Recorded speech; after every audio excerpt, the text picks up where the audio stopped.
네, 안녕하세요. 그 선아쌤은 제가 듣기로는 별명 부자라고 듣고 있는데요. 많은 별명과 함께 자기소개 부탁드립니다. 네, 저는 청소년과 밥 먹는 사람 써나쌤으로 살고 있는 게 저의 주된 삶이고요. 그리고 작가이기 때문에 그냥 자유로운 글쟁이 오선화 작가로 살고 있고, 또 2022년도부터는 청소년 소설을 쓰고 있어서 청소년 소설을 쓰는 오하루 작가로 살고 있습니다. 많은 별명 중에서도 청소년과 밥 먹는 사람이 기억에 남는데요. 어떻게 청소년을 만나게 되었는지 궁금합니다.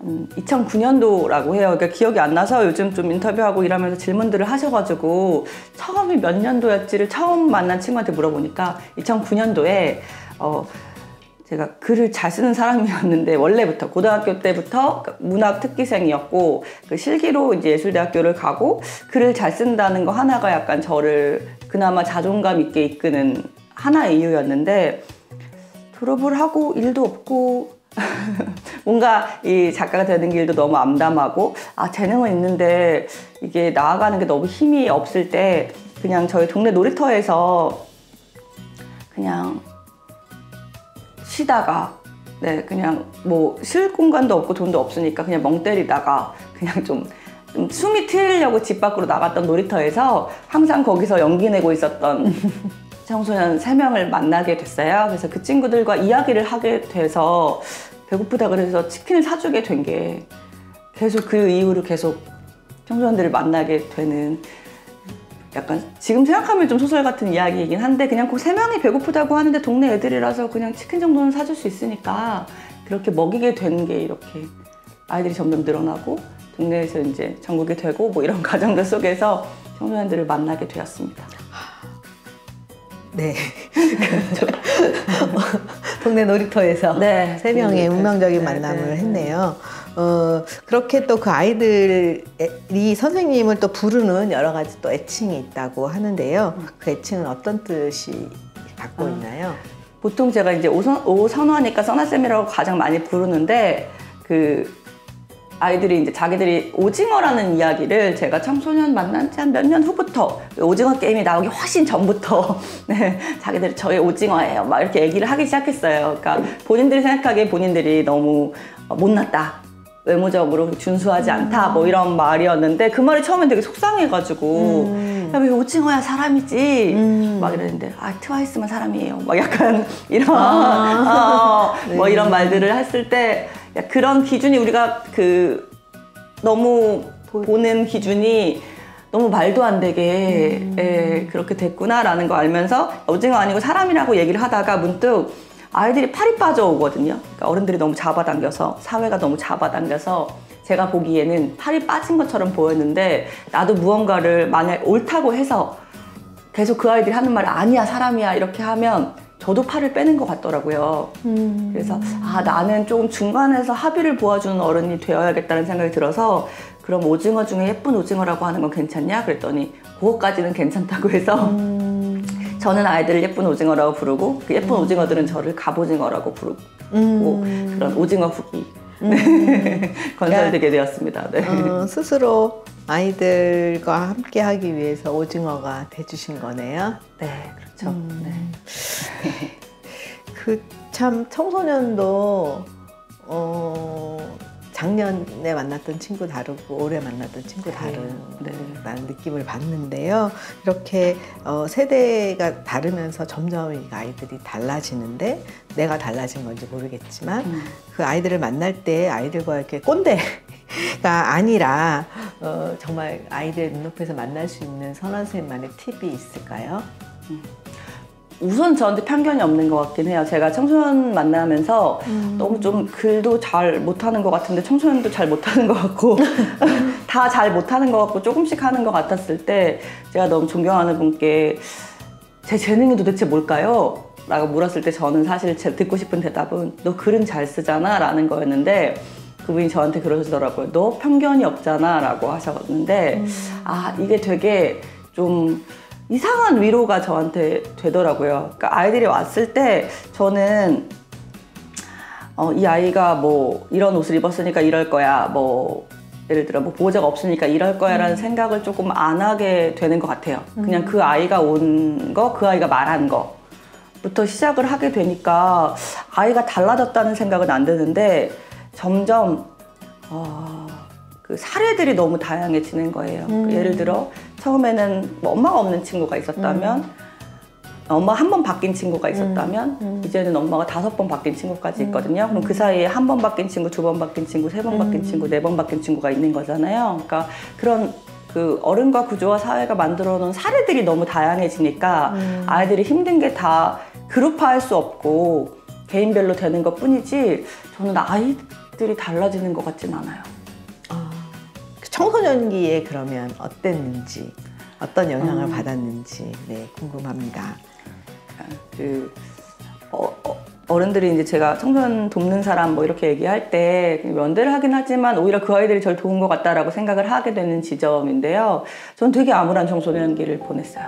워낙 글을 쓰는 친구니까 워낙 감수성도 예민하고 그런 감성적인 부분이 극대화되어 있는 데다가 집이 너무 우울해가지고 아버지는 워낙 술에 빠져 사는 분이었고 엄마는 그런 아버지를 대신해서 새벽 시장에 나가서 돈을 버셨거든요. 그러니까 남대문 시장에 밤 12시에 나가서 문을 열고 오후 2시쯤이 되면 문 닫고 와서 식사를 드시고 우리 식사를 차려주시고 그리고 이제 우리 얘기를 좀 들어주고 주무셔야 되는 거예요. 밤에 나가셔야 되니까. 그리고 이제 3남매 맞이였고 우리나라는 K장녀에게 요구하는 것이 아직도 상담하다 보면 약간 좀 많잖아요. 그 말도 안 되는 살림 미천이라는 말부터. 그래서 그 장녀의 몫을 감당하면서 계속 엄마의 부재를 매일 겪는 거잖아요. 그 엄마 밤새 없으니까. 그리고 아버지의 폭력을 겪으면서 되게 암울한 되게 긍정적인 아이였는데 그런 환경이나 이런 것들이 되게 많이 눌려져 있는 그런 친구여서 저는 오히려 청소년을 만나면서 제가 그 아이가 저의 마음속에 그 10대 아이를 좀 돌볼 수 있게 그 아이한테 괜찮다고 말할 수 있게 된 것 같아요. 그 경험이라는 것을 내가 어떻게 의미로 해석하느냐인데 또 그렇게 청소년기에 또 경험이 지금 아이들을 또 건강하게 편견 없이 만날 수 있게 하신 것 같습니다. 네. 이번 첫째 주는 선생님에 대한 소개였습니다. 감사합니다. 감사합니다. 지난주는 이제 청소년들 만난 이야기를 잠깐 들었는데요. 지난주에 잠깐 얘기하셨지만 또 부캐 있으시다고 들었어요. 어떤 부캐인지 좀 소개해 주시기 바랍니다. 제가 코로나 때 처음으로 청소년을 만나고 싶지만 만날 수 없어서 시간이 났을 때 되게 오랫동안 만났던, 한 10년 정도 만났던 친구가 청소년이 이제 청소년이 아니지만 중간 전화해서 쌤 소설 쓰고 있죠? 그러더라고요. 그래서 무슨 소리야? 그랬더니 제가 입버릇처럼 그 친구들이 뭔가 사고를 저지르거나 뭔가 해결해야 될 문제가 생기면 야 너네가 시간만 주면 나 소설 쓰고 싶다니까 계속 그 얘기를 입버릇처럼 했었대요. 근데 코로나 때 이제 못 만나고 있고 이것들을 아니까 소설 쓰고 있죠? 라는 말에 내가 시간만 나면 소설 쓴다고 했는데 시간만 나니까 우울해하고 있었거든요. 그러니까 누군가가 계속 필요로 하는 사람이었다가 필요로 하는 사람이 없어진 거잖아. 있지만 만날 수 없는 게 되니까 우울감이 너무 찾아와가지고 내가 막 환갑쯤 지나면 못 만나겠지라고 생각했던, 애들이 안 만나주겠지라고 생각했던 시간이 갑자기 확 온 것 같은 거예요. 그래서 그 친구의 말에 전 진짜 애들 때문에 깨닫는 게 많은 것 같아요. 그 말에 이제 스타벅스로 가서 소설을 쓰기 시작해서 지혜씨의 키읔리라는 책을 펴내면서 오하루라는 이름으로 소설가로 데뷔를 하였습니다. 와, 이름 너무 이쁩니다. 네, 이렇게 작가님, 오하루 작가님 다재다능하신 것 같은데요. 지읒, 시읒, 키읔, 리을. 네, 이제 초성 게임인데요. 어떤 초성 게임일까요? 네, 어떤 내용을 다루신 책인지요? 점심 카레라고도 하고. 지금 점심 카레. 재생크림이라고도 하고. 재생크림. 네. 어른들은. 그러니까 이 초성 퀴즈를 하면 이제 연령을 알 수 있고 약간 그렇기도 하고 뭐 이과 친구들은 젖산 칼륨인가 뭐 이런 얘기도 하더라고요. 근데 자살 클럽 네. 이고요. 우선은 그렇게 나쁜 어른들이죠. 뭔가 자살을 도와주는, 스스로 죽는 걸 도와주는 약품을 구해주거나 방법을 알려주는 어른들이 있고, 정말 자살 클럽이라는 게 있었다고 들었어요. 네. 지금은 뭐 암암리 활동하고 네. 있는지 네. 뭐 가려는지 알 수 없지만, 그래서 그분들은 죽고 싶은 아이를 죽음으로 이끄는 사람들이라서 저는 반어적으로 죽고 싶은 아이를 살려주는 네, 삶으로 이끄는 네, 클럽, 그런 모임이란 뜻으로. 네. 청소년 자살 문제는 되게 사회적인 문제지만 무겁고 어렵잖아요. 특별히 이 책을 쓰게 된 계기가 있을까요? 우선은 저는 사실 소설 전공이고요. 원래도 고등학교 때 소설로 문학상을 타면서 이제 소설을 당연히 제가 쓸 거라고 생각을 했었는데, 청소년들을 만나면서 막 위로가 급해진 거예요. 그래서 뭐 그저 과정일 뿐이에요, 뭐 등등의 위로가 되는 책들을 쭉 쓰다가 그런 게 좀 저한테 부담스러워졌어요. 누군가를 위로하고 약간 뭔가 이렇게 착한 이미지가 전 너무 자유롭고 되게 솔직한 사람인데 뭔가 되게 착한 일을 하고 있고 청소년들하고 너무 자유로운데 뭐 어른들 만나면 그런 말도 쓰세요 뭐 이런 사람들이 생기면서 제가 되게 부담스러워지더라고요. 그래서 소설만큼은 내가 자유롭게 진짜 하고 싶은 이야기를 쓰겠다. 그래서 이름도 다른 이름으로 하겠다라고 결정을 해놓은 건데, 제가 어느 순간 인물들을 만들면서 청소년 소설은 죽이는 소설도 되게 많거든요. 나중에 뭐 인물이 죽거나 사고가 나거나 이런 것도 많은데 그걸 못 하겠더라고요.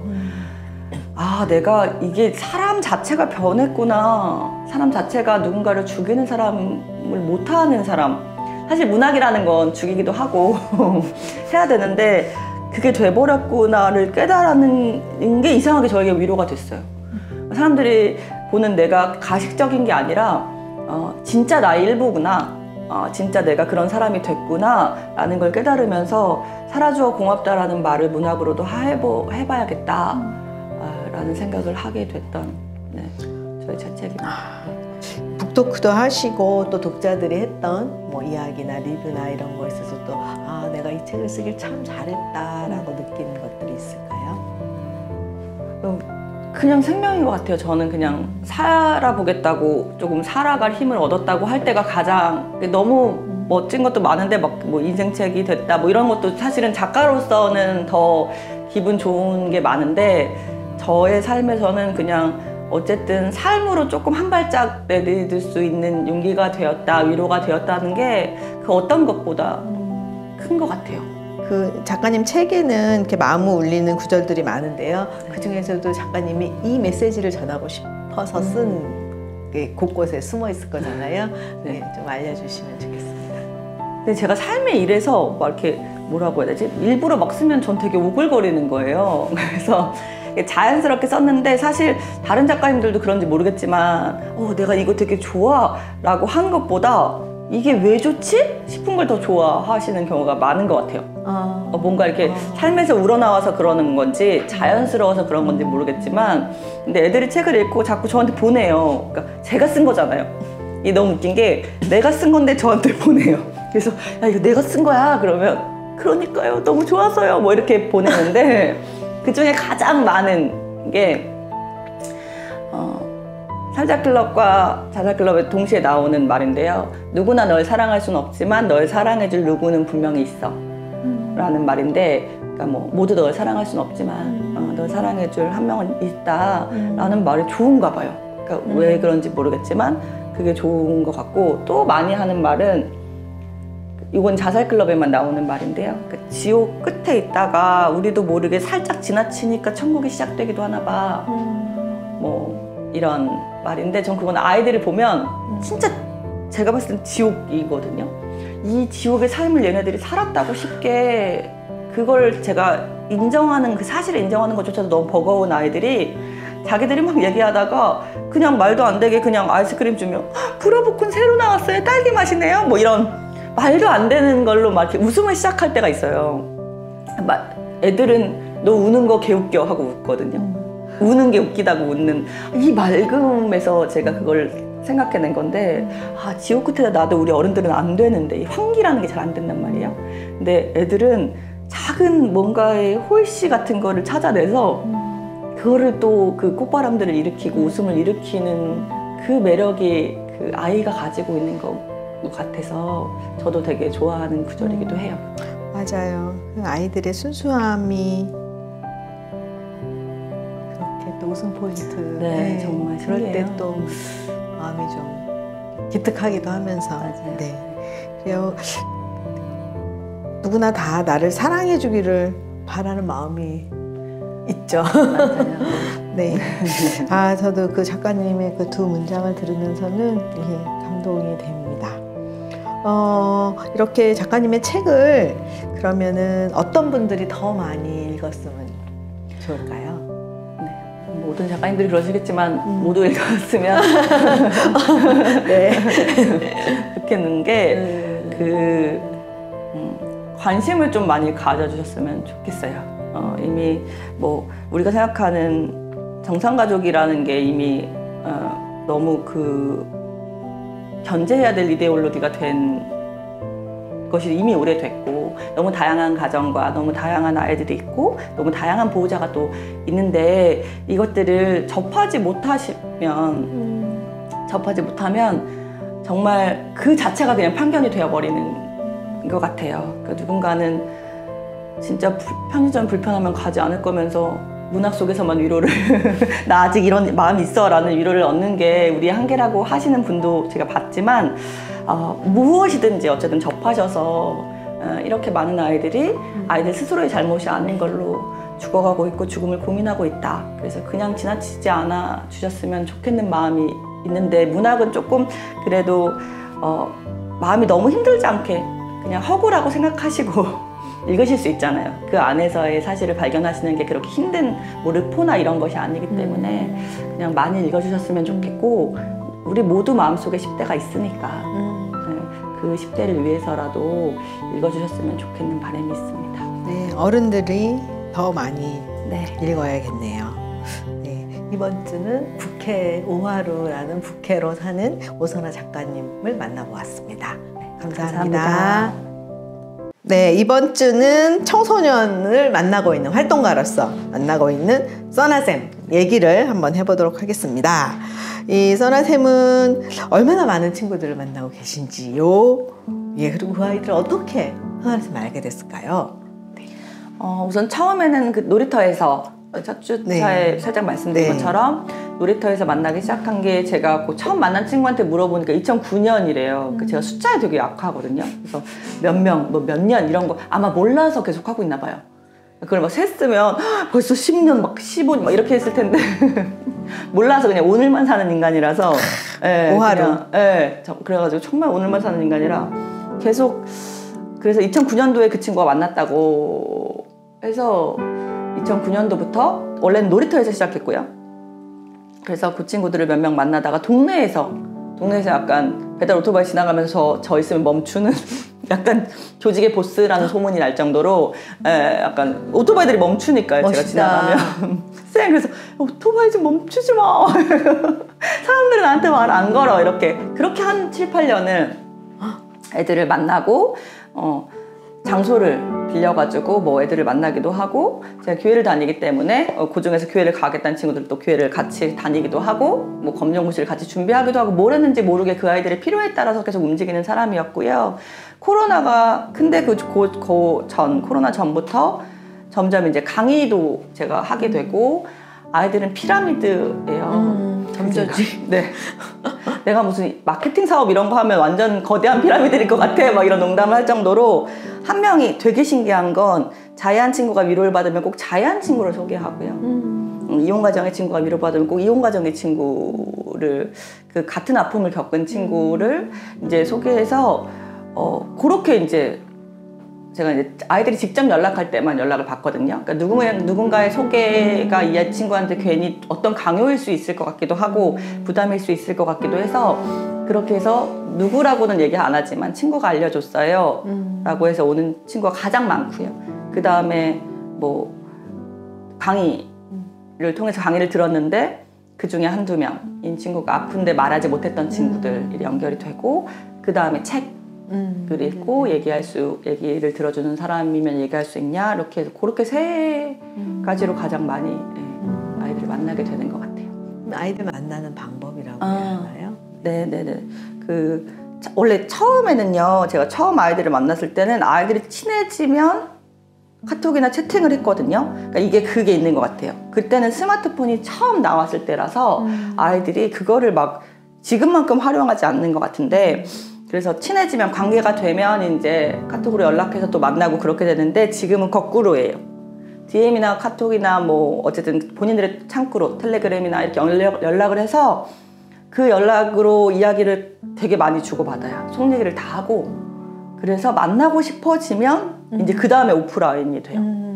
네, 그래서 이제 만나고 싶어지면 찾아오기를 원하면 찾아가서 만나기도 하고, 지방인 경우는 강의 일정하고 맞춰가지고 찾아가기도 하고, 중간에서 만나기도 하고, 뭐 가까우면 그 친구가 저 있는 쪽으로 좀 와서 만나기도 해서 그렇게 만나기로 거꾸로 됐어요.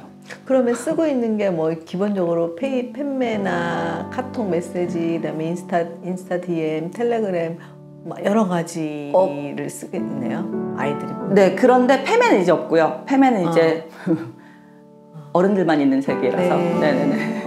90% 이상이 DM이고요.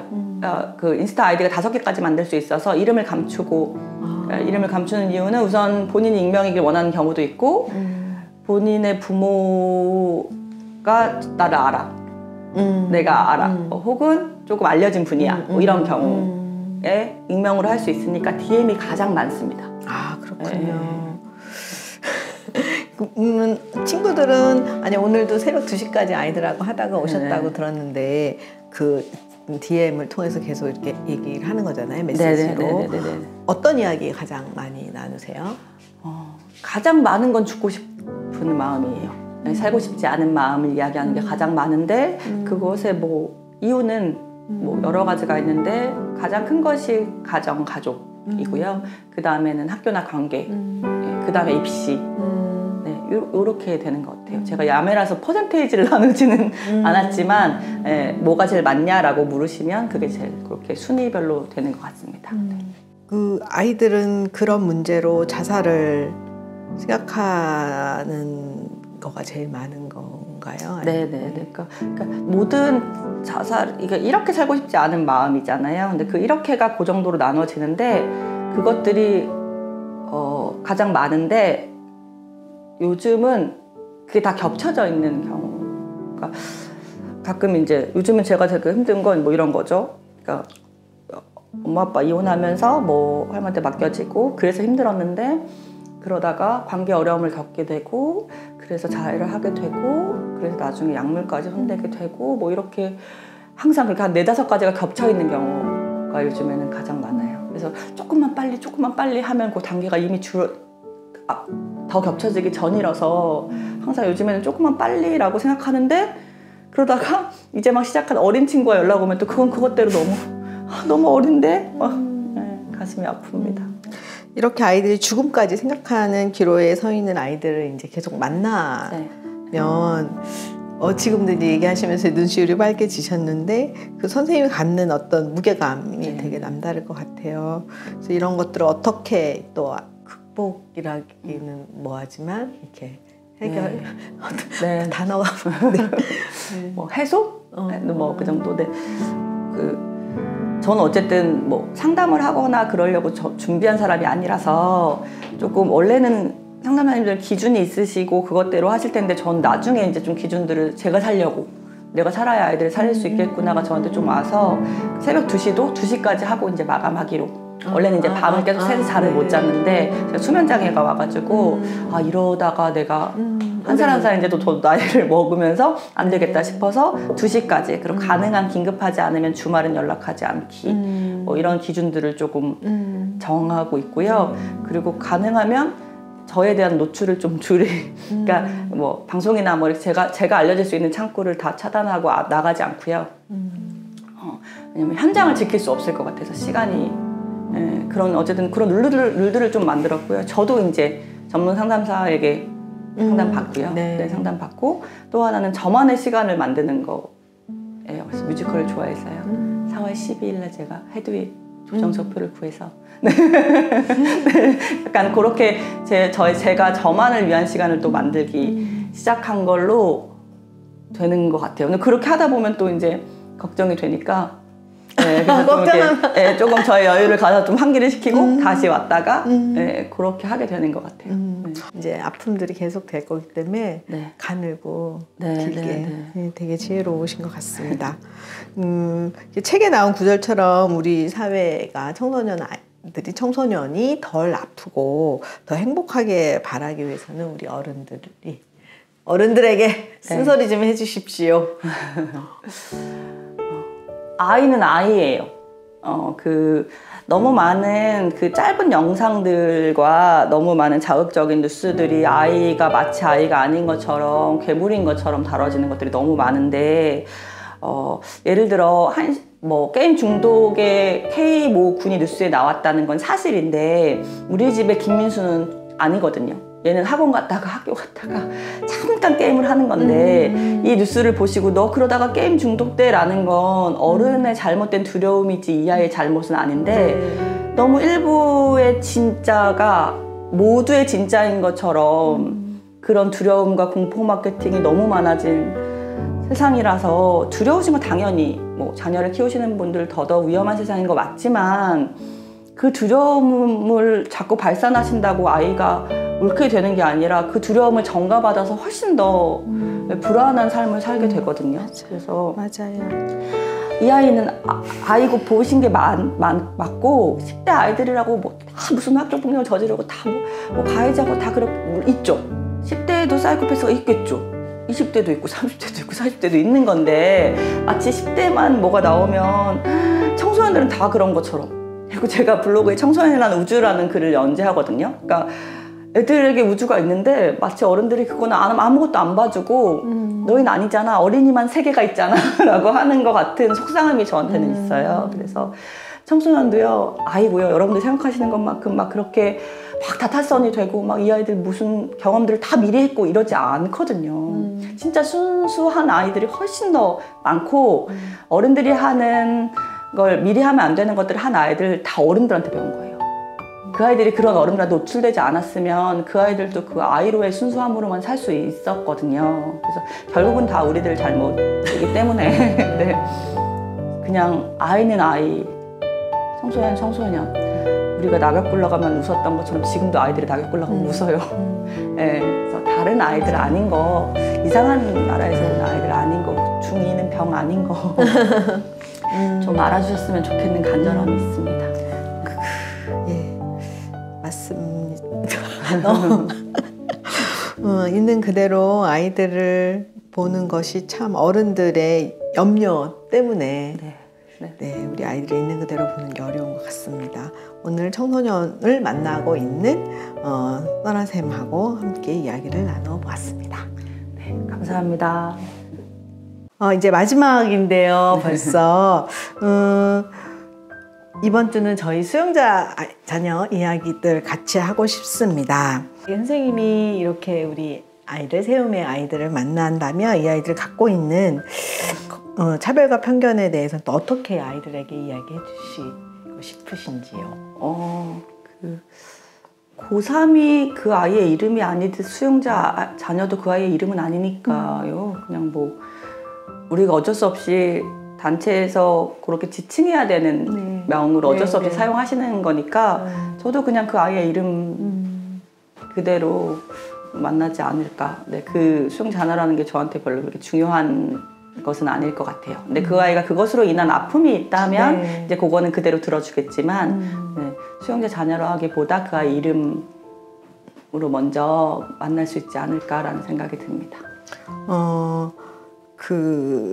이제 저희도 이제 많은 질문을 이제 혹시 봤는데 선생님 얘기하신 것처럼 그냥 저희가 지칭하기 때문에 이제 그렇게 부르는 건데 저희에게 또 문의하시는 분들은 수용자 자녀를 만나면 어떻게 돼야 해요?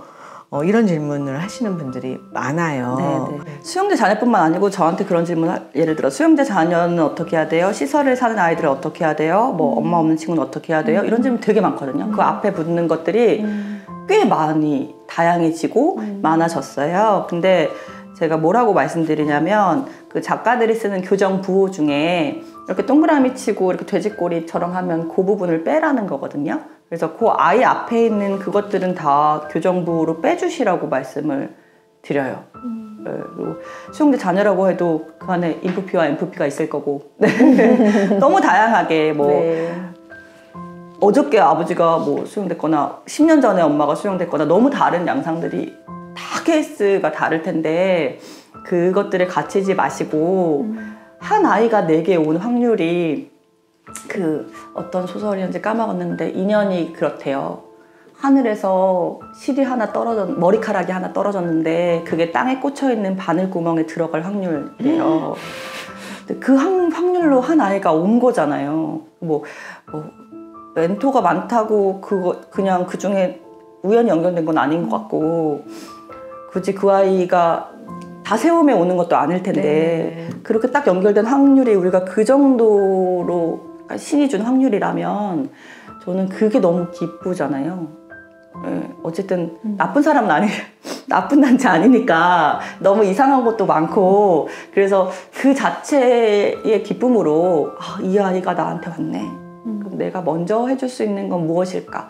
그래서 그 아이가 뭐 마라탕을 먼저 원하면 마라탕일 거고요. 뭐 로제를 먼저 원하면 로제 떡볶이일 거고. 그래서 먼저 원하는 것부터 하나씩 해주셨으면 좋겠고 급하지 않으셨으면 좋겠어요. 여러분의 생각보다 느릴 거예요. 관계가 형성되는 과정이 아이들이 점점 그 관계에 대해서 지금은 이모 삼촌이 없는 사회이잖아요. 그래서 옛날에는 뭐 엄마 친구 이모 동네 삼촌들이 있었는데 그런 정서적인 관계들이 없고 게다가 보호자 또한 없거나 한 명만 있는 경우도 너무 많기 때문에 본인이 이제 만나시는 분이 나빠서가 아니고 어려워서가 아니고 어른이어서가 아니고 꼰대여서가 아닌데 본인들이 그렇게 자꾸 생각하시는 것 같아요. 내가 너무 꼰대 같아서 내가 너무 어른 같아서 내가 본인이 생각하기엔 나이가 너무 든 것 같아서 저러는 거 아닐까라는 나에 대한 나의 편견이 나를 괴롭힐 때가 많거든요. 그래서 그렇게 생각하지 마시고 그 아이는 고마울 거예요. 근데 그 고마움을 내 표피에 닿을 정도로 내가 느끼기까지 시간은 너무 오래 걸리니까 그것들을 조금 순리대로 자연스럽게 놔두시고 그냥 그 아이랑 그냥 스텝 바이 스텝으로 옮겨주셨으면 좋겠다라는 바람이 있습니다. 네. 선생님 말씀을 듣다 보니 우리 아이들을 만나려고 하는 어른들 스스로가 갖고 있는 아직 우리가 스탠드폼 하지 못했다. 우리가 스탠드폼 하지 못했구나 라는 반성을 좀 하게 됩니다. 이번 책에 또 쓰신 내용을 보면 어쨌든 같은 아픔을 경험했던 아이들의 그 힘, 연대 그런 것들 표현을 하셨잖아요. 또 우리 세움 아이들에게도 또 그것과 관련해서 또 해주실 이야기가 있을 것 같습니다.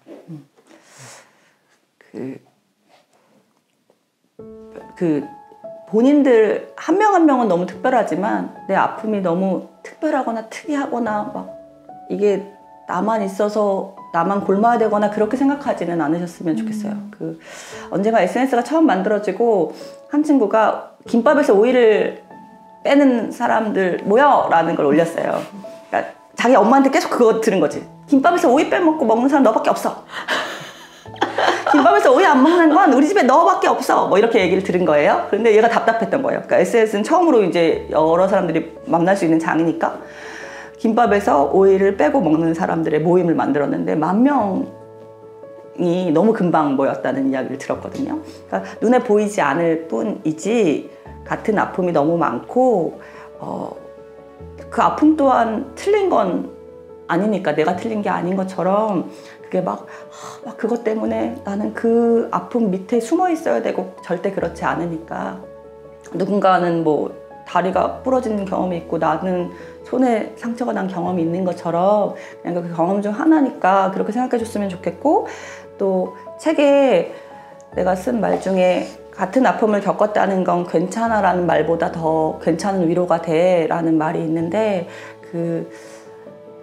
어쨌든 우리가 같은 아픔을 겪은 친구들과 만날 수 있다는 거, 오이를 빼먹는 사람들과 만날 수 있다는 건 그 자체가 너무 큰 위로이기 때문에 많이 세움을 이용해서 적극적으로 활용해서 어쨌든 활용과 이용을 받아들여 주실 수 있는 분들이 모인 거니까 막 귀찮게 해드려서 너희가 할 수 있는 것, 그 같은 아픔을 겪은 사람들끼리 위로받을 수 있는 창구들, 그리고 도움받을 수 있는 것들, 도움받는 게 나쁜 건 절대 아니니까 그것들을 많이 활용할 수 있었으면, 적극적으로 할 수 있었으면 좋겠다라는 생각이 든다고 말하고 싶습니다.